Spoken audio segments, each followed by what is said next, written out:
Hello, my name is Rose, and today I'm going to give a very brief description of law of attraction.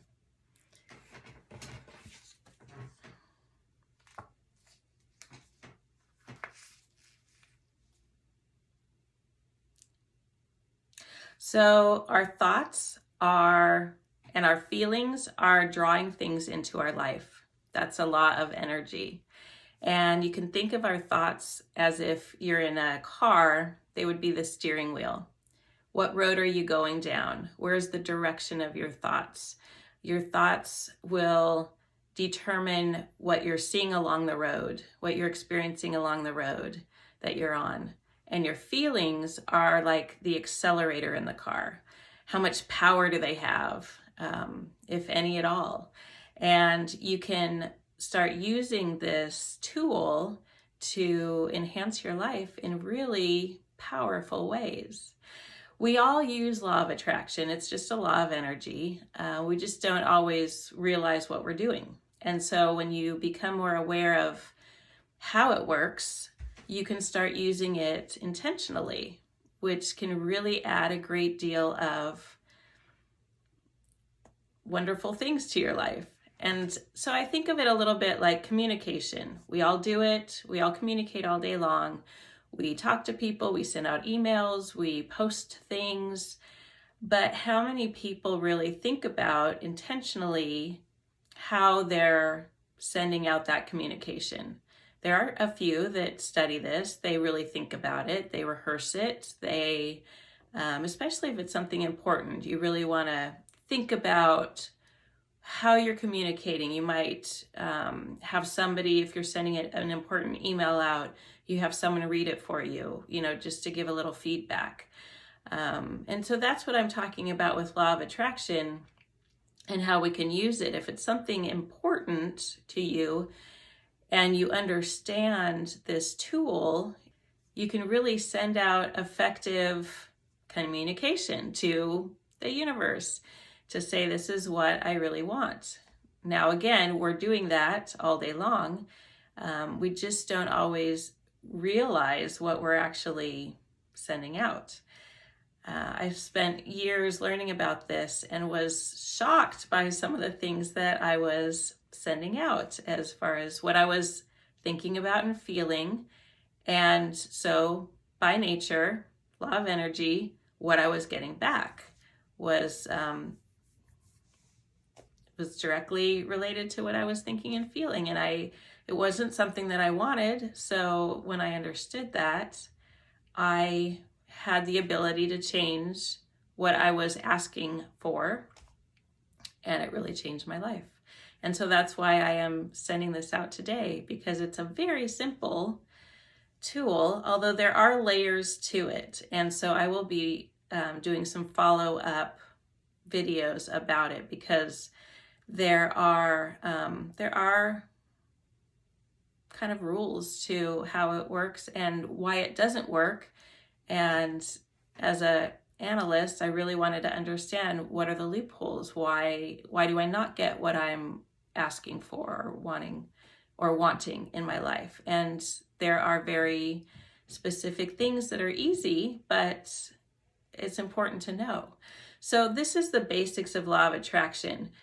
You've got your thoughts, you've got your feelings, which are the accelerator, and those two together are sending out a signal, basically, and the universe is going to match that signal and bring things into your life.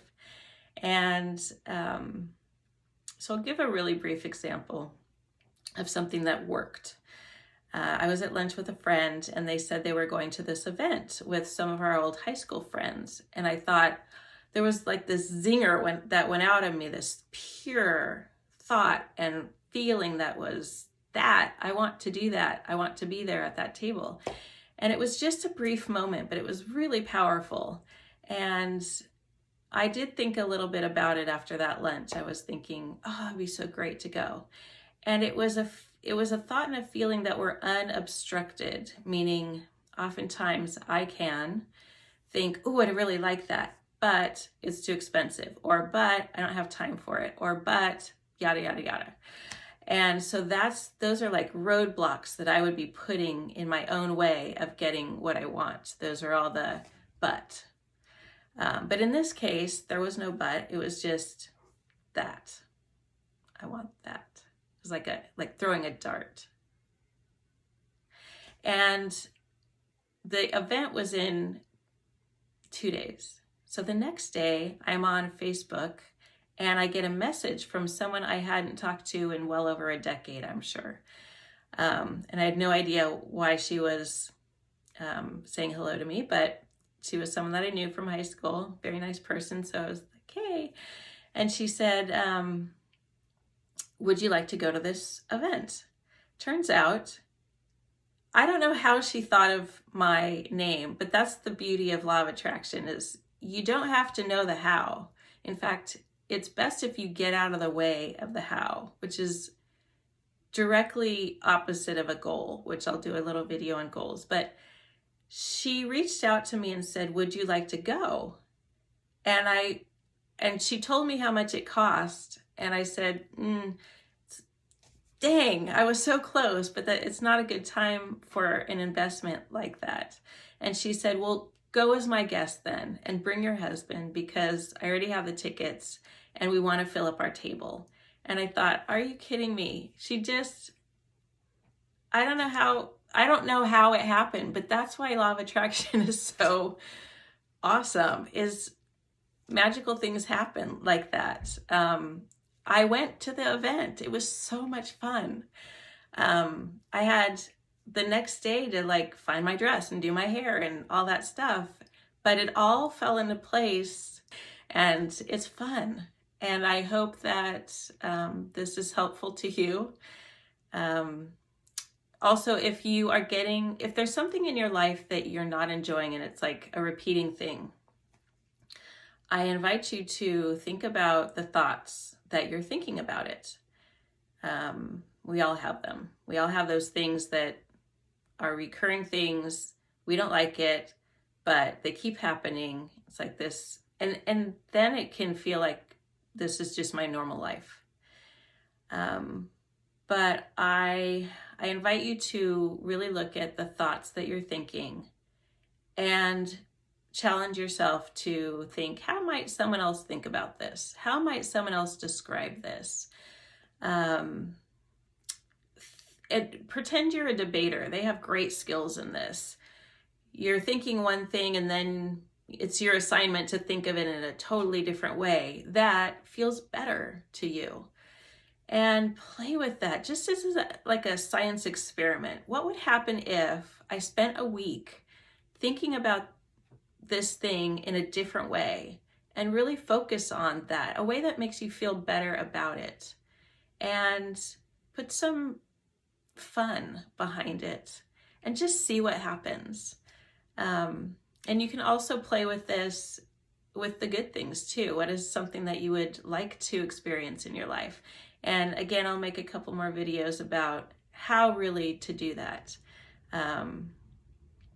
Couple notes, make sure it's in the present tense and make sure it's something that you want, not something that you don't want. Because with the law of energy, negatives do not compute. It would be like saying, close your eyes and don't think about an elephant. And then you repeat it over and over again. Don't think about an elephant. Don't think about an elephant. Don't think about an elephant. What happens? Of course, you're thinking about the elephant. So make sure, and then you're going to draw that thing into your life that you don't want. So make sure it's always a positive. So I want to go to Scandinavia. So I'm going to think present tense. I'm there. It's fantastic. The weather's great. I'm having the best time ever. And it can also be really helpful to keep it open, not too many details. Just, I'm having the most wonderful time. I'm meeting great people, and just kind of keep it loose, because that leaves more room for the universe, whatever you want to call it, to bring things into your experience that you wouldn't even expect. So if I'm too detailed about it and giving a shopping list of the specifics of it, then I'm not leaving room for all the wonderful things that I'm not even thinking about. And that's, I think that I can think of pretty wonderful things, but I have found through using this law of attraction that, wow, I'm not even, I have such a narrow mind, and what's possible is so much bigger and better. And so now I always keep things general. If I want to draw something into my life, I really keep it general so that I leave lots of room open. And we'll get more into that later. But I hope this was helpful, and I hope you have a little fun with it. And I hope you have a wonderful day. Thank you.